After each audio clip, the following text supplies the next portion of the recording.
السلام علیکم ورحمۃ اللہ وبرکاتہ۔ دوستو، مجھ سے ایک بھائی نے سوال کیا اور وہ سوال نماز کے حوالے سے ہے۔ انہوں نے پوچھا کہ نماز پڑھتے ہوئے اگر جسم کے کسی حصے پر ہمیں کھجلی ہوتی ہے تو ہم کتنی مرتبہ کھجا سکتے ہیں تاکہ ہماری نماز میں کوئی فرق نہ پڑے؟ تو پہلی بات تو کتابوں میں جو لکھا ہے وہ یہ ہے کہ اگر آپ کے جسم پر کہیں نماز پڑھتے ہوئے کھجلی پڑ رہی ہے، آپ کو احساس ہو رہا ہے،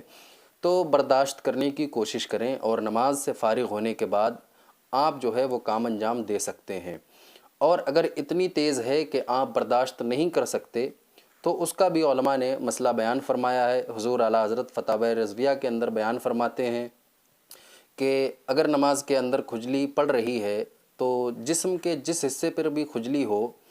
تو اس صورت میں، نماز کی صورت میں، 2 مرتبہ ایک رکعت کے اندر 2 مرتبہ کھجانے کا حکم دیا گیا ہے۔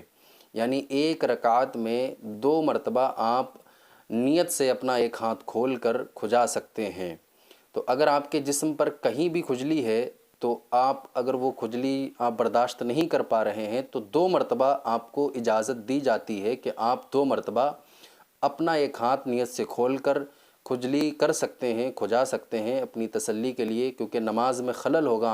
آپ کا دھیان وہاں پر بار بار جائے گا جہاں جسم کے جس حصے پر آپ کو کھجلی محسوس ہو رہی ہوگی۔ اور اگر کوئی شخص 3 بار یہ کرتا ہے، 3 بار یہ کام کرتا ہے، 3 بار اپنا ہاتھ جو ہے نیت سے کھولتا ہے،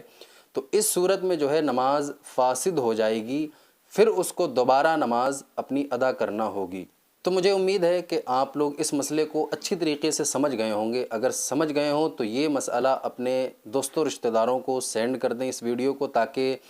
ان لوگوں کو اگر اس مسئلے کی جانکاری نہ ہو تو اس مسئلے سے وہ لوگ بھی فائدہ حاصل کر سکیں۔